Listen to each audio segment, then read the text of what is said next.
Physical significance of Sai, physical significance of Sai. तो ये हमने एक श्रोडिंगर इक्वेशन देखी थी, खतरनाक सी दिखती हुई, एकदम डरावनी, लेकिन उसमें जो साई था उसमें हम लोगों ने उसको बताया था कि it is called as wave function. क्या कहलाता है वो? वेव फंक्शन कहलाता है। बट उसी वेव फंक्शन का जो सिग्निफिकेंस है वो ये है कि दैट ऑल्सो सिग्निफाइज, देखो हमने कहा कि इलेक्ट्रॉन के पास डुअल नेचर है। डुअल नेचर मतलब उसके पास wave as well as particle nature. तो जब अगर हम बोल रहे हैं वेव नेचर है उसके पास, तो उसका कोई ना कोई एम्पलीट्यूड रहा होगा, ठीक है, कोई ना कोई एम्पलीट्यूड रही होगी। वेव है तो एम्पलीट्यूड है, और उसी एम्पलीट्यूड को वेव फंक्शन साई बोला गया है। यानी कि अगर मैं कहूं कि ये एक इस तरीके से वेव जा रही है एक इलेक्ट्रॉन की, ठीक है, तो ये जो बढ़ रहा है इलेक्ट्रॉन की जो वेव नेचर है, वो जो इस तरीके से हम देख रहे हैं डिस्टेंस के साथ ये बढ़ता जा रहा है, तो इसी चीज को कौन डिनोट करता है? साई डिनोट करता है, ठीक है। और यहां पर वो चीज मैक्सिमम रीच होती है, इसी को हम क्या बोलते हैं? एम्पलीट्यूड बोलते हैं। करेक्ट है ना? तो Sai is nothing but amplitude of wave function, ठीक है, एम्पलीट्यूड ऑफ वेव फंक्शन को डिफाइन करता है। हाउएवर इसका फिजिकल सिग्निफिकेंस कुछ भी नहीं है। साई अकेला कुछ नहीं बताता है, ठीक है, या कुछ डिनोट नहीं करता है सिवाय उसके एम्पलीट्यूड के। अगर कोई पूछता है what is the physical significance of Sai, तुम्हें कहना है सिर्फ एम्पलीट्यूड, इसके अलावा और कोई नहीं। No other physical significance other than amplitude of that wave जो इलेक्ट्रॉन के पास है, ठीक है, ओके। बट अगर तुम्हें याद हो मैक्सवेल की थ्योरी, मैक्सवेल की थ्योरी में एनर्जी को किससे प्रोपोर्शनल कहा गया था? स्क्वायर ऑफ एम्पलीट्यूड से। तो वैसे ही यहां पर एम्पलीट्यूड तो साई है, लेकिन साई का खुद का कोई सिग्निफिकेंस नहीं है। सिग्निफिकेंस किसका है? साई के स्क्वायर का, साई के स्क्वायर का। तो यानी कि यहां पर इसका कोई सिग्निफिकेंस नहीं है, एम्पलीट्यूड बता रहा है। तो हम बोल सकते हैं it has no physical significance, no physical significance, कोई मतलब नहीं है इसका बहुत ज्यादा हमारी स्टडी में, नो फिजिकल सिग्निफिकेंस। लेकिन जो बात होगी अब वो किसकी होगी? Physical significance of Sai square, physical significance of Sai square की बात होगी। नहीं आ रहा, कुछ रिलेट करते नहीं बन रहा है, बस याद कर लो कि साई जो है वो क्या चीज है? एम्पलीट्यूड ऑफ वेव फंक्शन है, उसका खुद का कोई फिजिकल सिग्निफिकेंस नहीं होता है, ठीक है, खुद का कोई फिजिकल सिग्निफिकेंस नहीं होता है। किसका होता है? साई स्क्वायर का। किसका होता है? साई स्क्वायर का होता है, ठीक है। अब क्या होता है उसके बारे में लिखेंगे हम। अभी हमने ऑर्बिटल को डिफाइन किया था। ऑर्बिटल क्या था? तो प्रोबेबिलिटी ऑफ फाइंडिंग इलेक्ट्रॉन जो है वो सबसे ज्यादा जहां होती है उसको हम क्या कहते हैं? ऑर्बिटल कहते हैं, ठीक है, यही था, ठीक है।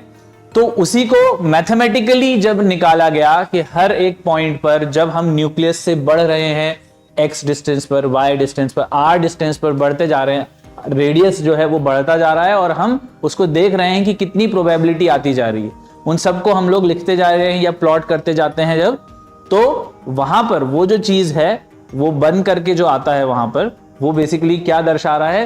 प्रोबेबिलिटी डेंसिटी को दर्शा रहा है। किसको दर्शा रहा है? Probability density. यानी कि एक ऐसा रीजन, ऐसी स्पेस, ऐसा रीजन ही बोलेंगे उसको, जो क्या बता रहा है? जहां पर probability of finding electron maximum है, यानी वही ऑर्बिटल, ऑर्बिटल को ही दर्शा रहा है। लेकिन अब हम यहां पर इसको मैथमेटिकली कर रहे हैं कि मैथ्स में, क्योंकि मैथ्स इज नथिंग बट, मतलब प्रोबेबिलिटी एक मैथ्स का टॉपिक है अगर तुम्हें पता हो तो, ठीक है। तो उसमें जब हम मैथ्स के कैलकुलेशन कर करके हर एक पॉइंट पर देखते हैं कि यहां पर कितनी है, यहां पर कितनी है, क्या है क्या है, तो उन सारी चीजों को मैथमेटिकली साई स्क्वायर से डिनोट किया जाता है। क्या बात समझ में आई? ओके, तो साई स्क्वायर क्या दर्शा रहा है? प्रोबेबिलिटी को ही दर्शा रहा है। किसकी प्रोबेबिलिटी? इलेक्ट्रॉन के मिलने की प्रोबेबिलिटी। कहां पर? Around the nucleus. ओके, ठीक है। हम बोल रहे हैं सबसे ज्यादा जहां होती है वही ऑर्बिटल कहलाता है ना। यही ऑर्बिटल को यही डिफाइन किया था हमने, जहां सबसे ज्यादा होती है, जिस रीजन में सबसे ज्यादा होती है, उस पूरी स्पेस को हम क्या बोलते हैं? ऑर्बिटल बोलते हैं। कितनी होती है, कैसे चेंज हो रही है वो न्यूक्लियस में आगे बढ़ने के साथ, उसको कौन दर्शा रहा है? साई स्क्वायर। तो साई स्क्वायर क्या है?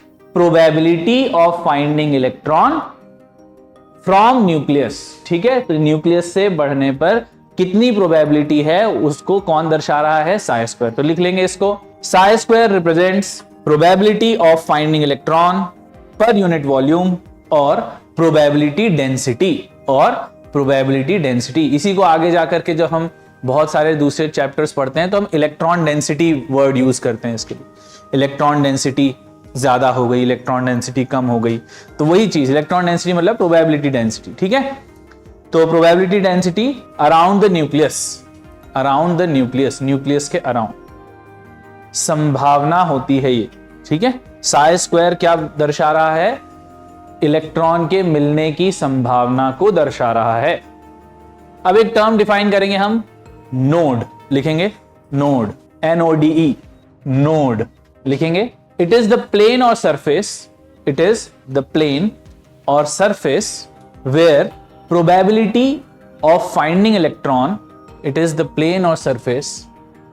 Where the probability of finding electron is zero,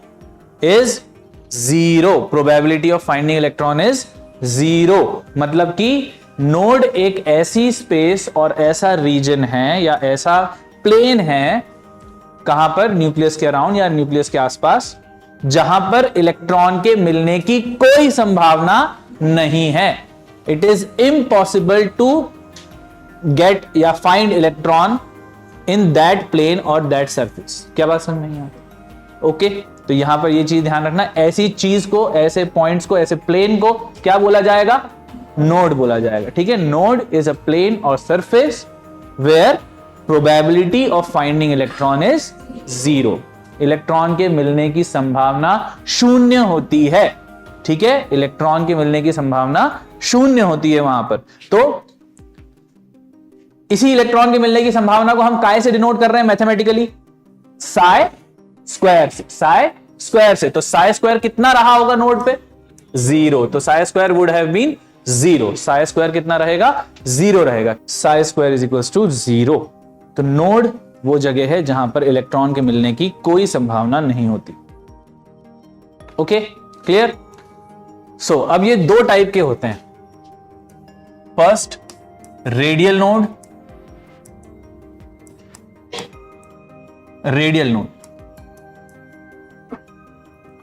लिखेंगे रेडियल नोड के बारे में। इसी को हम कहते हैं स्फेरिकल नोड्स।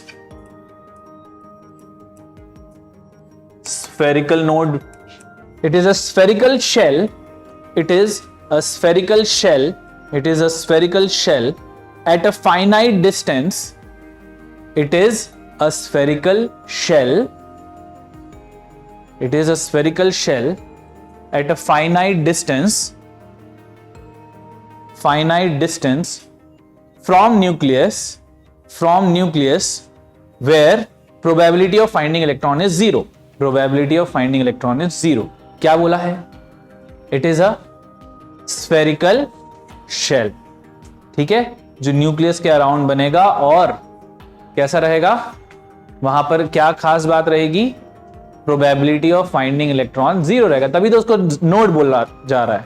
और रेडियल बोला जा रहा है क्योंकि हम आर किसी भी डिस्टेंस पे जब हम जाएंगे तो वो चीज हम ये पाएंगे कि वहां पर उस, ऐसा समझो कि जैसे ये हमारे पास न्यूक्लियस है, ठीक है। अब यहां से हम इसके अराउंड देखेंगे तो इलेक्ट्रॉन्स मिलना स्टार्ट होंगे स्फेरिकली अगर हम जाएंगे, जैसे कि यहां पर इस तरीके से मान लो ये वो रीजन है जहां पर इलेक्ट्रॉन्स हमको मिल रहा है, ठीक है। लेकिन कुछ दूर जाने के बाद हमको यहां पर एक ऐसा रीजन आया था बीच में जहां पर इलेक्ट्रॉन्स नहीं मिल रहे थे, ठीक है। ये जो बीच में स्पेस आया है यहां पर इलेक्ट्रॉन्स नहीं मिल रहे हैं, बाकी जगह मिल रहे हैं, ठीक है। तो ये एक स्फेरिकल शेल है, बीच में एक स्फेरिकल शेल बना, ठीक है। इसी को हम क्या कहेंगे? रेडियल नोड कहेंगे। क्या कहेंगे? Radial node. क्यों रेडियल नोड कहा जा रहा है इसको? क्योंकि ये यहां से न्यूक्लियस से एक फिक्स डिस्टेंस पर है, ठीक है। तो ये जो पूरा शेल बन रहा है जहां पर इलेक्ट्रॉन्स के मिलने की कोई संभावना नहीं है, उसे हम रेडियल नोड कहते हैं। ये स्फेरिकल शेल है। ओके, क्लियर, समझ में आई बात। नोड का एक टाइप है ना, दो टाइप के होते हैं, उसमें पहला टाइप है रेडियल नोड, स्फेरिकल नोड, और ये एक फिक्स डिस्टेंस r पर देखा जाएगा कि वहां पर इलेक्ट्रॉन के मिलने की कोई संभावना नहीं है। इस टाइप के नोड को हम रेडियल नोड कहते हैं। और ये कैसा होता है? स्फेरिकल शेल होता है। ठीक है, अब इसका फॉर्मूला ध्यान रखना है तुम्हें। नंबर ऑफ रेडियल नोड्स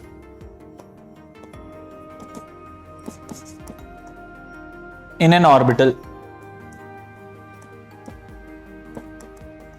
और उसका फॉर्मूला होता है n-l-1। ये फॉर्मूला अच्छे से ध्यान रखना।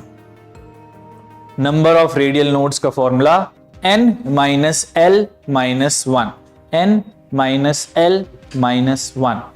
जैसे एग्जांपल के तौर पर, एग्जांपल मुझे बताओ 3p अगर कहा गया, ठीक है, 3p ऑर्बिटल है तो कितने रेडियल नोड्स होंगे इसमें? तो n-l-1 करना है। 3 माइनस l की वैल्यू p के लिए 1 होती है, -1 दैट इज इक्वल्स टू 1। क्या बात समझ में आ गई? पक्का? ओके, किसी को यह समझ में नहीं आएगा कि l1 कैसे हुआ? कोई ऐसा तो नहीं है यहां? पक्का? ठीक। 2s में कितना होगा बताओ? 2 माइनस 0 माइनस 1 कितना हुआ? 1। ठीक है, समझ में आ गई बात। n-l-1 radial node. बढ़े आगे। तो ये सेकंड, अब हम बात करेंगे नोड में। पहला था रेडियल नोड, दूसरा रहेगा एंगुलर नोड। एंगुलर नोड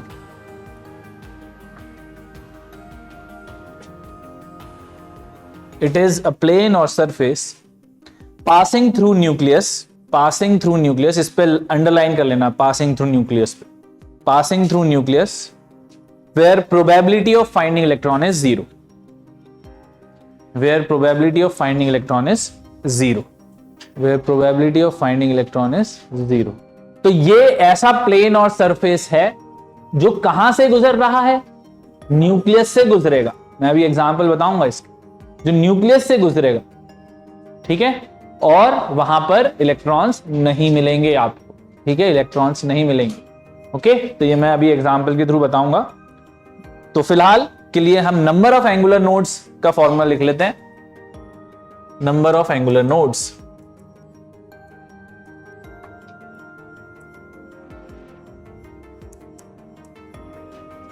और वो बस सिंपली L होता है। कितना, क्या होता है? L। जो L की वैल्यू होगी वही एंगुलर नोड्स होंगे, उतने ही नंबर ऑफ एंगुलर नोड्स होंगे। कितने होते हैं एंगुलर नोड्स? L के बराबर। ठीक है, L के बराबर। अब बताओ, दो ही टाइप के नोड्स हैं, एक रेडियल नोड और एक एंगुलर नोड। रेडियल नोड क्या होता है? n-l-1। और एंगुलर नोड्स कितने होते हैं? L। टोटल नोड्स कितने हो जाएंगे? कितने हो जाएंगे? है ना, n-1। तो ये कितना हो जाएगा? Total nodes. तो क्वेश्चन में क्या पूछा गया है, ध्यान से पढ़ना। टोटल नोड्स पूछा गया है कि रेडियल नोड पूछा गया है कि एंगुलर नोड पूछा गया। एग्जांपल बताऊं कि 3p में कैसे है? 3p अपन ने किया था, 3p का अपन ने नंबर ऑफ स्फेरिकल नोड्स कितने निकाले थे? 1 निकाले थे ना। n-l-1 कितने आए थे? वो 1 आए थे। अच्छा, इसमें वो कितने हो जाएंगे एंगुलर नोड्स? वो भी 1 हो जाएंगे, क्योंकि p की यानी मतलब l की वैल्यू कितनी? 1, तो ये भी 1। और टोटल कितने हो जाएंगे? 2। तो ये कितना है? ये रेडियल नोड है, ये क्या है? एंगुलर नोड है, और ये क्या है? टोटल नोड्स है। ठीक है,